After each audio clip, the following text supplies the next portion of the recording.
Hey y'all, it's Chris with Rockin Farm. I'm going to try not to be too loud here because I don't want to disturb something that I've got going on here.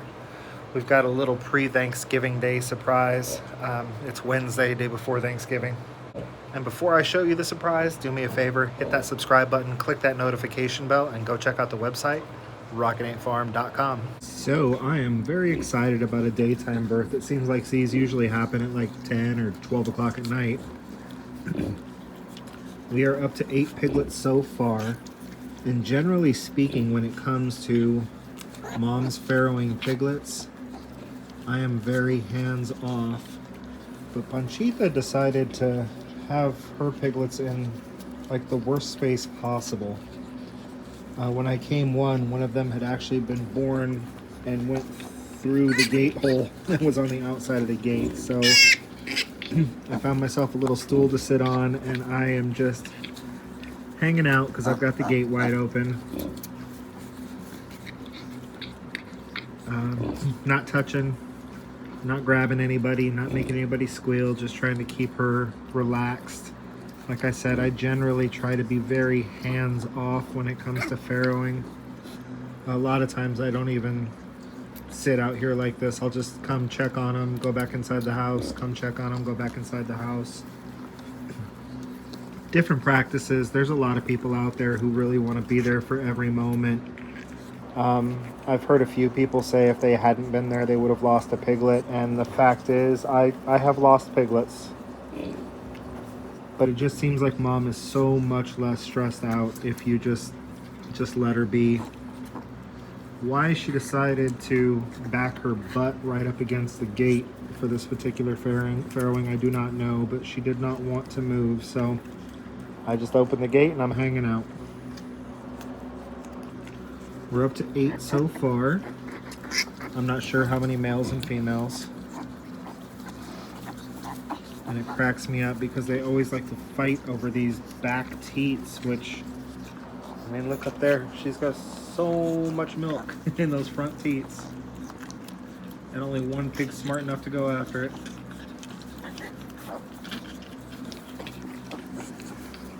So I am sitting in what I like to call the splash zone. It's not the greatest place in the world. But right before she has a piglet, she'll flick her tail across her vulva. So where I'm sitting right now, if you're not careful, you can get a little flick of some amniotic fluid right before another baby comes out.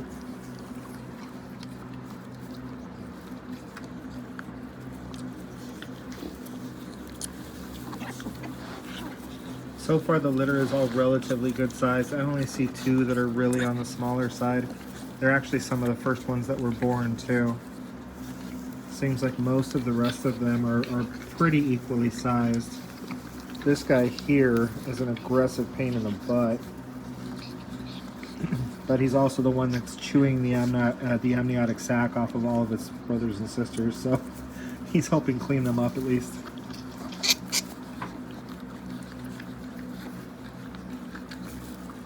So this is Panchita. Panchita is our jewel sow. She's actually the very first bred sow, or she was a bred gilt at the time, but she was the very first adult pig that we brought onto our farm. And this is her, I want to say it's like her 5th litter. So she definitely does not need any help from me.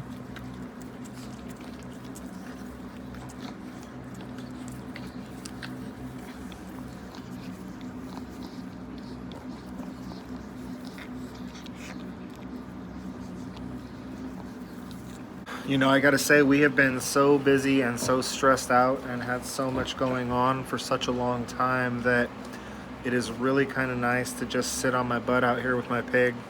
That's not to say I don't do plenty of sitting on my butt. You know how it is when you're exhausted, or maybe you're not even like the best headspace. I mean, I certainly don't want to say like depressed or anything like that, but it's just kind of, you know, summer was rough, the economy sucks, we have a lot of friends that are going through hard times that we wish we could help. So you're just kind of in that like everything sucks headspace.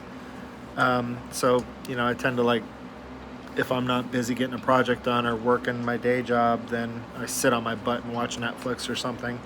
While I'm sitting on my butt right now, I gotta tell you, this is much more relaxing and much more peaceful than watching Netflix. I'm just gonna hang out with Panchita a little bit. Like I said, I'm staying out of her way. The only reason I'm even in here is because I've got this gate wide open. I don't need a dog or something wandering in or Panchita getting up and wandering out. So I just got the gate open and I'm just kind of sitting in the entryway to the gate. Other than that, I'm letting her have her space. So I'll come back and check in with you guys in a little bit when it looks like she's closer to done. Hey, y'all, just checking back in. I think there's a pretty good chance that she's probably done based on history. So historically, 6 to 8 piglets, that's about what we get out of her, which, to be honest with you, I love. I think 8 piglets is the perfect litter. I mean, I guess if somebody was trying to sell off a crap ton of feeder pigs, they might want 14, 15, 16 piglets, but to me, that's just not what this pig was designed for. I'm happy with the smaller litters. 10 is kind of like the max I want to see.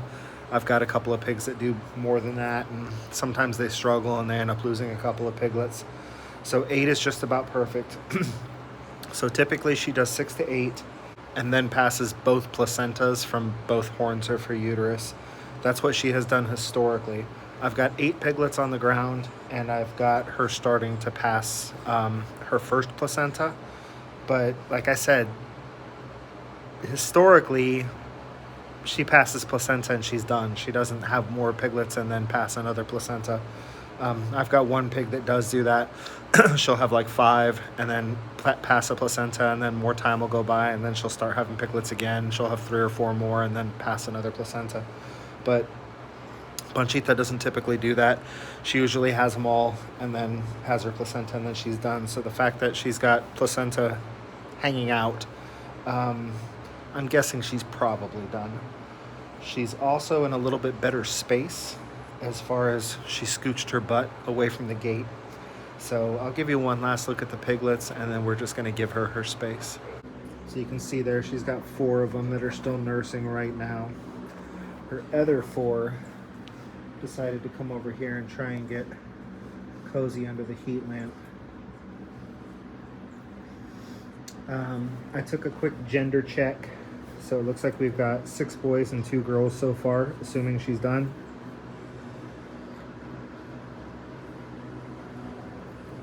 And for me personally, that's a great litter. I like them when they're a little bore heavy. The market for breeding stock right now has kind of dropped out. So what we're really doing is pushing feeders and then also growing out feeders to do whole and half hogs and sell cuts. So I like having the boars because typically, you know, we wait until about 8 weeks, we castrate them, and now I no longer have a fear of my gilts getting pregnant from one of my breeding boars. So typically barrows also get a little bit bigger than the feeder gilts. So I'm really happy with a boar heavy litter, to be honest with you.